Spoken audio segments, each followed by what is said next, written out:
dentro del capitalismo, una fuerte revisión de cómo se enfoca la problemática económica y qué se debe hacer ante esta cuestión. Dentro del keynesianismo está no solamente John Keynes, sino Schumpeter, Piero Raffa, Jacob Wiener, Joan Robinson y Charles Kindleberger. Bueno, son distintos autores que yo los dejo ahí para que ustedes los googleen con la facilidad que tenemos y comiencen bueno, aporten más riqueza conociendo sus aportes. Decimos entonces que Keynes aparece como reacción a la crisis de 1929, que se caracterizó por la caída de la bolsa. El 29 de octubre de 1929 es la caída de la bolsa de Nueva York y con ello trajo una fuerte caída en la renta nacional de todos los países a nivel mundial, en los ingresos fiscales y los precios. La recaudación de impuestos, el Producto Nacional y los precios de los bienes tuvieron fuertes caídas que generaron un enorme daño a la economía mundial, un sacrificio enorme.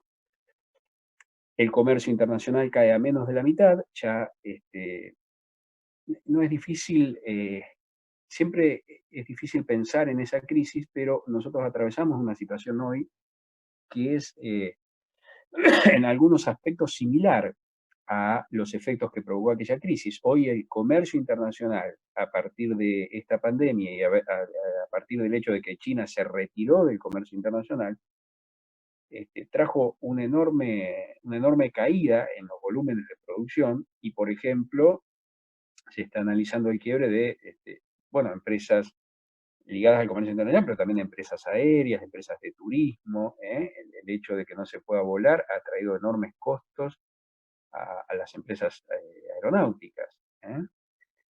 Los bancos no van a poder cobrar sus hipotecas y sus créditos y no van a poder entonces devolver probablemente una gran cantidad de bancos sus depósitos a las personas que llevaron sus depósitos a los bancos.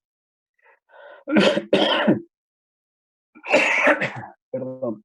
Es esperable entonces que esta situación particular que nos toca vivir tenga en los meses siguientes un remesón fuerte en lo que es el funcionamiento económico internacional y obviamente el funcionamiento económico en la Argentina. El sistema bancario norteamericano, bueno, se quiebra, básicamente los bancos no pueden devolver los depósitos por imposibilidad de cobrar sus créditos.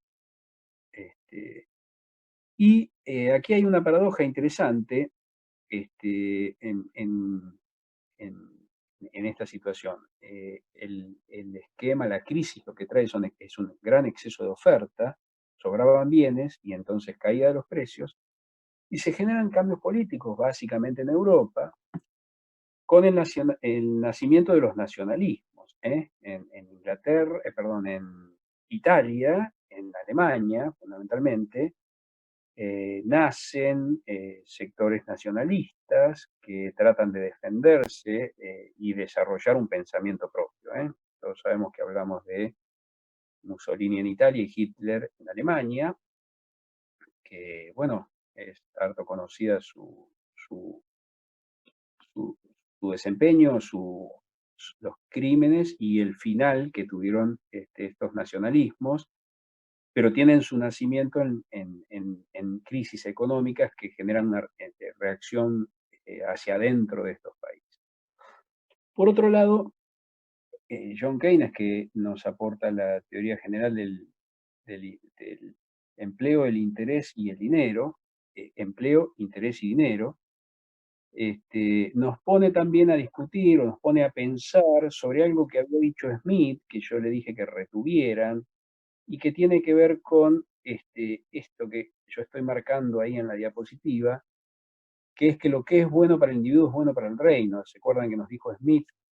Bueno, Keynes dice, criticando esto de Smith y apuntando a la filosofía básica de la organización liberal, del pensamiento liberal, que, por ejemplo, en esta crisis se observaba claramente que las personas querían retirar sus fondos de los bancos porque temían que ese banco quebrara y que entonces después no le pudiera devolver los dineros que tenía depositados en ese lugar. ¿Se entiende? Es decir, se apuraban todos a ir a los bancos a los efectos de que le devuelvan sus fondos porque temían que los bancos quebraran y que no devolvieran los fondos. Y entonces ahí Keynes advierte, esa es una actitud racional del individuo porque está defendiendo su ahorro. Pero esa actitud racional en lo individual convertía a la suma de individuos que hacían lo mismo en una conducta totalmente irracional desde el punto de vista sistémico. Es decir, si todos hacemos eso, lo que hacemos es esterilizar, sacar ese dinero del sistema económico y parar aún más la economía. Es decir, demuestra, con el análisis de los hechos, que lo que era bueno para el individuo, que era proteger sus ahorros, se convertía en un gran sinsentido a nivel del sistema económico global, de todo el esquema. Y entonces comienza, no por esto, pero por una serie de cosas, comienzan a nacer la visión agregada de la problemática económica, o lo que más conocemos más acá, más adelante, como la macroeconomía. ¿eh? La conceptualización macroeconómica, este, la concentración, el análisis macroeconómico de la problemática económica se hace fuerte, se desarrolla a partir de las ideas keynesianas, o del Lord Keynes. Bien,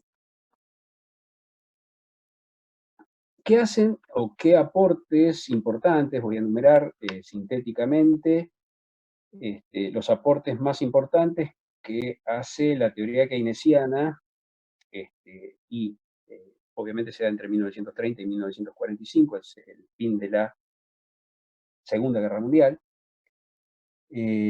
a la teoría económica. ¿Qué aportes hace la teoría keynesiana a la teoría económica? Bueno, la primera cuestión es que ya no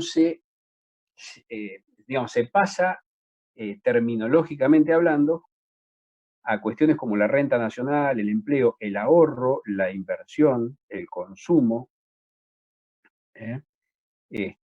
Pasan a ser términos agregados, es decir, ya no estamos analizando un consumidor individual o la producción de una empresa o de una industria. Aquí estamos hablando, cuando hablamos de producto, de la producción, de todo el producto que se genera en un año en un sistema económico. Cuando hablamos de consumo, hablamos de todo el consumo que generan las personas que ejercen sus actos dentro del sistema económico, lo mismo con el ahorro y con la inversión. Nosotros decíamos en el esquema ahorro-inversión que el análisis neoclásico postulaba que era necesaria, el ofertismo, era necesario que existiera un ahorro para financiar la inversión y que el canal por el cual se viabilizaba esa relación era el sistema bancario o el mercado financiero, si ustedes quieren más amplio, porque el sistema bancario no incluye a las bolsas y comercio. Bien, esto nos lleva a postular o a pensar el desempeño o la atracción que hay en el sistema económico a partir de la inversión y como condición necesaria la preexistencia del ahorro. A ver, en síntesis, lo que podemos postular es que necesariamente una familia debe sacrificar consumo presente, llevarlo al banco. Sacrificar consumo presente quiere decir ahorrar en esos términos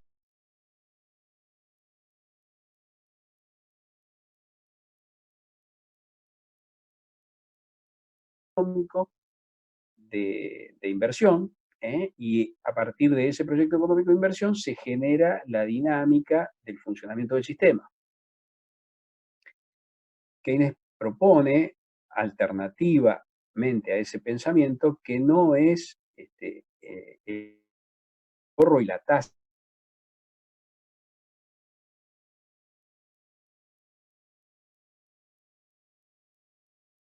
de una demanda agregada.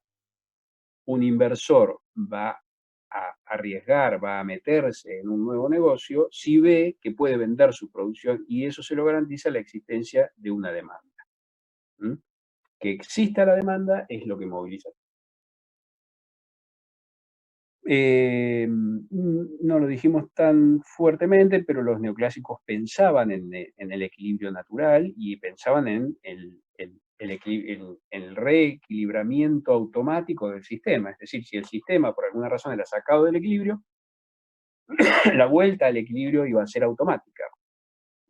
Mientras que para Keynes, la economía, el sistema económico se mueve, los resultados del sistema económico se mueven entre dos puntas, que por un lado está el desempleo asociado al paro y por el otro lado está la inflación. Es decir, el desempleo está asociado al exceso de oferta y el paro, y del otro lado la inflación, que es el aumento de los precios sostenido y generalizado, está asociado al exceso de demanda. En ambos casos, ya vamos a ver que el equilibrio microeconómico es en el mercado individual y hay una conceptualización de cómo se llega al equilibrio general. Y en el caso keynesiano, el equilibrio económico se da cuando la oferta agregada es igual a la demanda del sistema. Otra cuestión que nos aporta el análisis keynesiano y que es importante, digamos, remarcar, es que nos da idea de funciones del dinero. ¿Cuáles son las funciones del dinero? Enumera tres. Medio de cambio, denominador común y reserva de valor. Medio de cambio, y bueno, llamémosle, es el medio por el cual se permite el intercambio de dos cosas. Nosotros sabemos que una vaca cuesta lo mismo que 10 bicicletas porque conocemos los precios y ese precio está expresado en dinero. El medio de cambio es lo que permite intercambiar y mantener esa relación. Que además en la cuestión de denominador común es desde la otra cara de la misma moneda, el denominador común es que nos permite expresar el valor o el precio de todos los bienes en una misma moneda. Nos facilita el intercambio y nos permite una expresión común para todos los bienes que queremos que están dentro, bienes económicos, por supuesto, que están dentro de la operatoria de negociación. Y una tercera función del dinero es la reserva de valor. Esta, que la dejé para el último, quizás sea la más sensible y la que son todas importantes, pero esta merece un párrafo aparte, porque es la más sensible y que nosotros los argentinos la tenemos absolutamente clara. ¿Qué características tiene la reserva de valor? Bueno, en definitiva yo podría decir, cualquier dinero, cualquier expresión monetaria me garantiza reserva de valor si yo creo, si yo entiendo, si yo creo, que que el día de mañana voy a poder comprar lo mismo que compro hoy si hoy no lo hago y guardo ese dinero. A ver si me entiendo. Si yo hoy tengo, no sé cuánto cuesta un celular, pónganse que vale 20.000 pesos. Si yo hoy tengo 20.000 pesos y con esos 20.000 pesos hoy me puedo comprar un celular de determinado modelo, y lo dejo, por ejemplo, 3 meses, yo dentro de 3 meses tengo que ir con esos 20.000 pesos y me voy a poder comprar el mismo celular. Salvemos que el cambio tecnológico, justamente los celulares, no es el ejemplo más feliz porque cambia muy rápido y los valores cambian muy rápido. Pero supongamos que en ese periodo de 3 meses no cambió el modelo, sigue siendo el modelo y no salió otro mejor. Bien, si logro eso, ese dinero que yo guardé, se llame peso, se llame dólar, se llame como se llame, tiene la función de reserva de valor. Si no me garantiza esa situación, es que ese dinero tiene atacada esa función y está perdiendo valor. Entonces, cuando cuando la gente, a ver, el dinero es una cosa muy delicada, había sido tratada antes por muchos economistas, la cuestión del dinero, en particular Keynes también la trata y la trata con mucha precisión, pero nos hace reflexionar, a ver, una pequeña reflexión, ¿qué es el dinero? O sea, hoy, en este mundo que nos toca vivir, alguien está dispuesto a entregar, por ejemplo, un celular, que es un complejo aparatito que hace que hoy podamos estar escuchando y dando clases, en mi caso lo estoy dando por celular, con un montón de tecnología incomprensible adentro, con chips, con circuitos electrónicos, software, una estructura, y que quizás haya sido armado en partes por todo el mundo y se concentró su ensamblado en Ushuaia y después lo trajeron aquí a donde mi hija lo compró y después me lo dio a mí. Eso me lo cambian por 10, 15, 20 papelitos con la cara pintado un hornerito, medio naranja, ¿vio? De esos de 1000, con un hornerito pintado. La verdad es que es un acto de fe terrible quien está dispuesto a cambiar la potencia, la belleza y la eficiencia de semejante aparatito por 20 papelitos con un hornerito pintado. Pero no digamos nada, porque si no, no lo van a cambiar y vamos a estar peor. El dinero es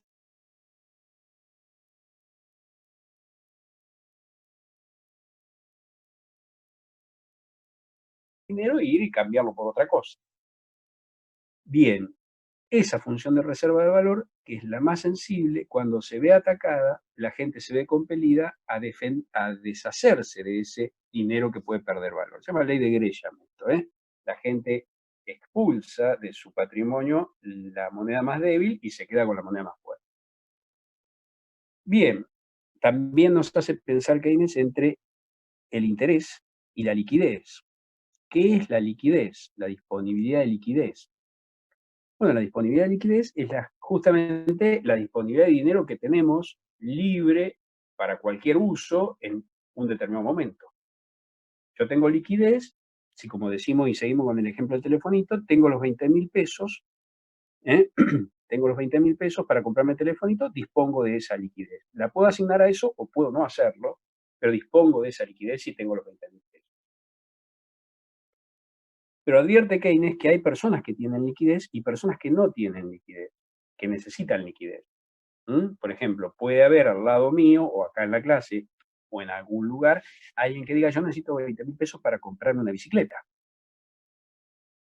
Bien, entonces hay alguien que tiene la liquidez y hay alguien que necesita esa liquidez.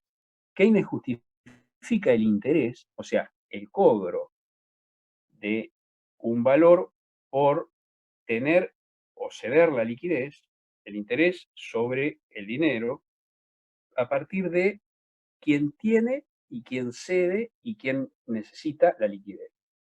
Nos dice, si usted tiene liquidez y la cede, tiene derecho a cobrar un interés.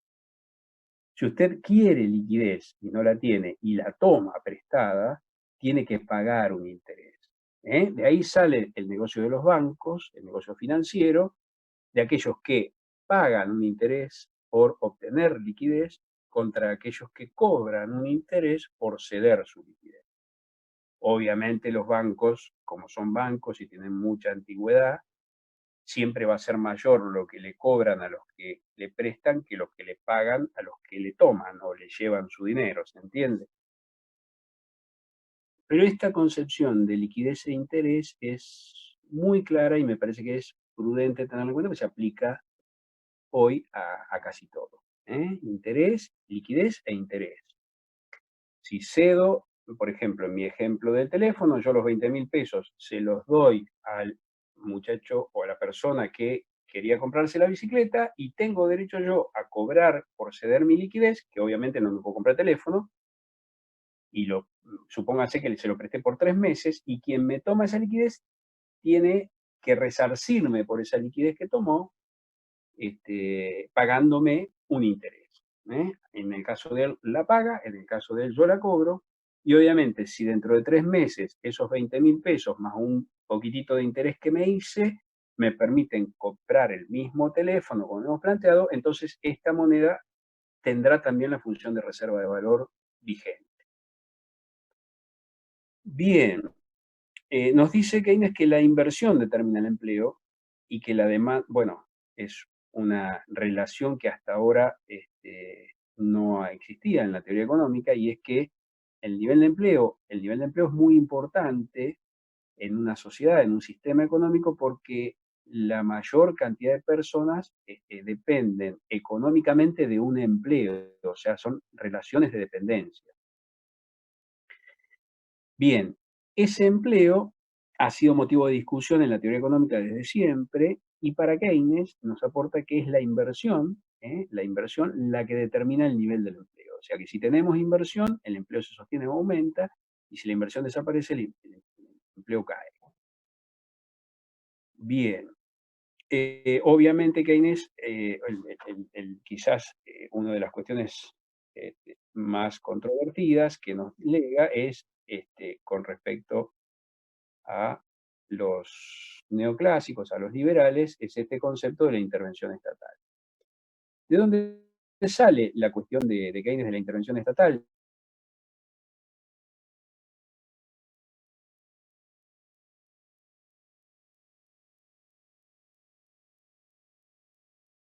Debía reemplazar la demanda que no generaban los particulares. Es decir, el Estado debe invertir y el Estado debe gastar en aquello que sea necesario gastar y en lo que no también, a los efectos de fortalecer la demanda para ofrecer una salida a una economía que se encuentra parada. ¿eh?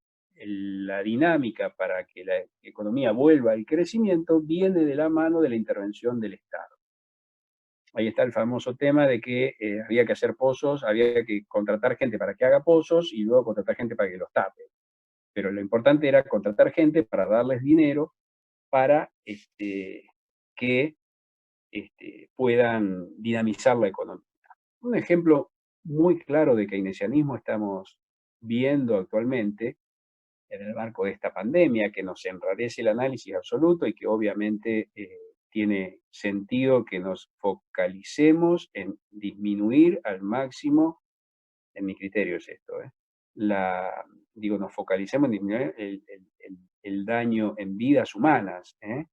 Eso está primero que cualquier otra cosa, aún siendo economista, lo considero de esa manera, pero estamos viendo un enfoque desde el punto de vista económico, podríamos decir, muy keynesiano del gobierno actual del país, en donde está tomando decisiones de fortalecimiento de la demanda efectiva a partir de el otorgamiento de ayudas, subsidios y determinado tipo de formas de darle dinero a la población para que siga ejerciendo sus actos de consumo, intentando de que no se pare el sistema económico. Los neoclásicos tienen un gran problema para explicar el paro, el nivel de actividad y el desempleo, y los keynesianos tienen un gran problema, de hecho termina esto en el 70 y pico, el mundo, el estado benefactor, porque no pueden explicar la inflación. Que la economía se mueve entre desempleo e inflación, que nos dice Keynes en sus análisis, es claramente una profecía porque el mundo keynesiano terminó no pudiendo resolver la problemática de la inflación. Vamos a ver estas experiencias que estamos viviendo, si bien son absolutamente extraordinarias y hay un contexto en el cual no se puede hacer un análisis económico escrito en los libros, porque no está escrito esto, ya no está escrito en los libros lo que pasa en Argentina, imagínense qué pasa en Argentina en el marco de esta pandemia, imposible. Pero bueno, vamos a seguir con atención cómo viene este esquema económico a partir de que pase, que felizmente pueda pasar rápido el problema social y de salubridad y médico que tenemos enfrente. Bueno, en definitiva, Keynes nos deja otra idea, es que si nosotros atesoramos el dinero, lo esterilizamos, lo sacamos del circuito y si nosotros invertimos, movilizamos el sistema. Entonces es muy importante el papel de las expectativas dentro de ese esquema. Es decir, si la gente piensa que las cosas van a ir bien, va a invertir. Si la gente piensa que las cosas no van a ir bien, va a atesorar.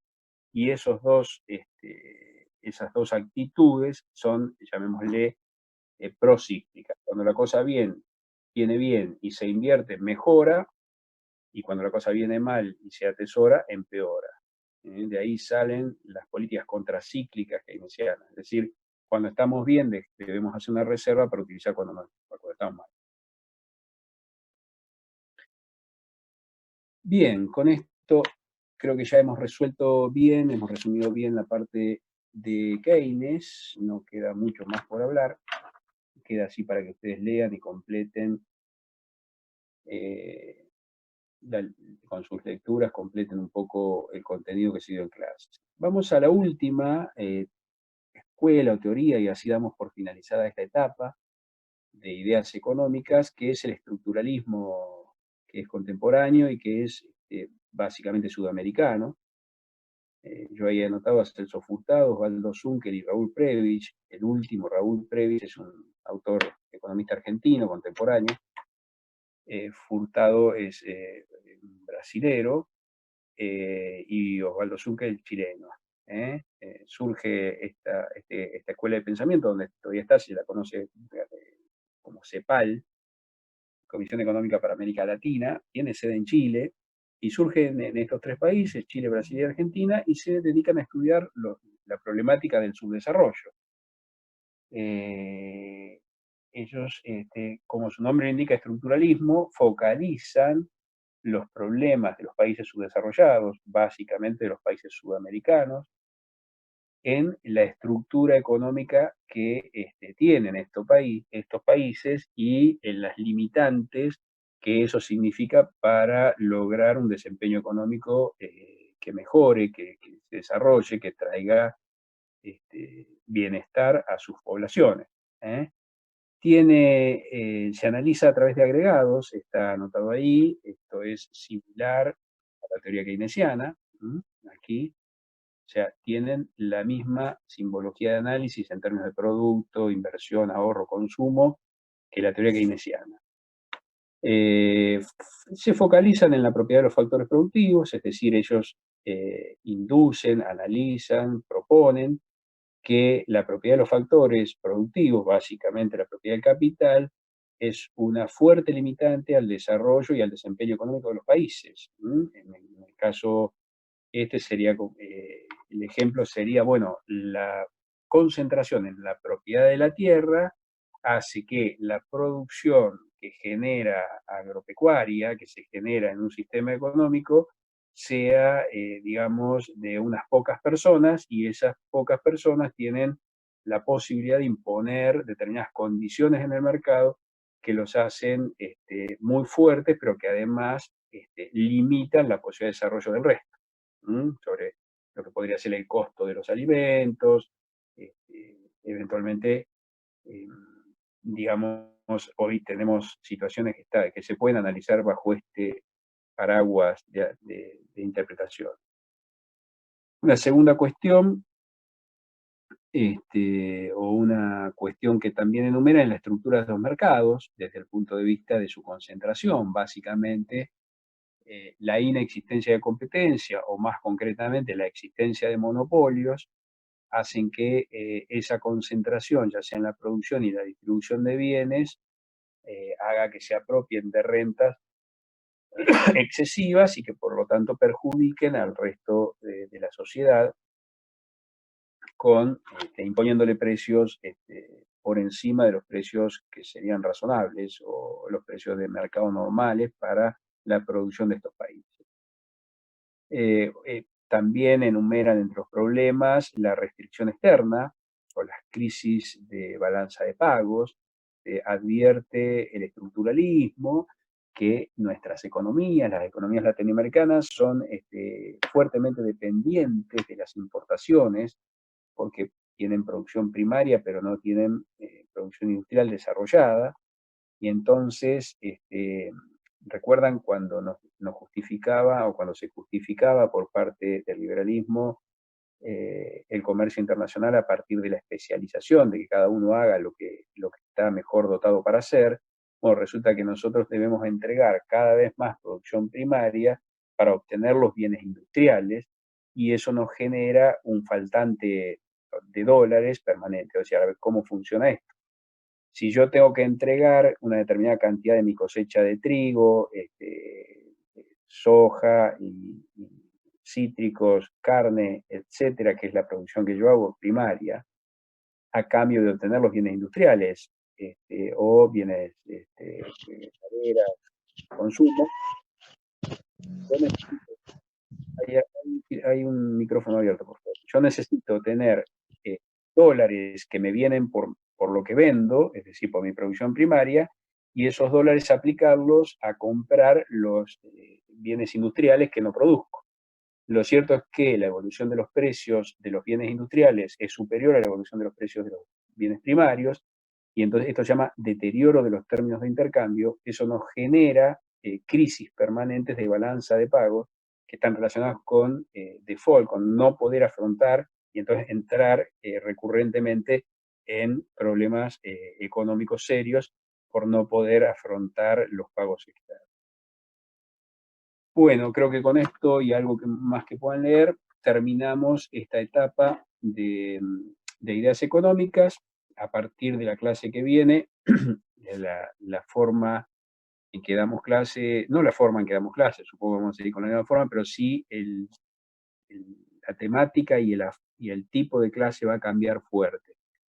Vamos a empezar con mercados, para el cual les pido que repasen la parte de matemática y vamos a concentrarnos en eso entonces. Tenemos dentro de mercados, tenemos alguna ejercitación, pero primero vamos a dar la temática y después vamos a dar la ejercitación. Bueno, ahora voy a dejar de compartir esto y voy a abrir en la sala a consultas, preguntas o lo que haya.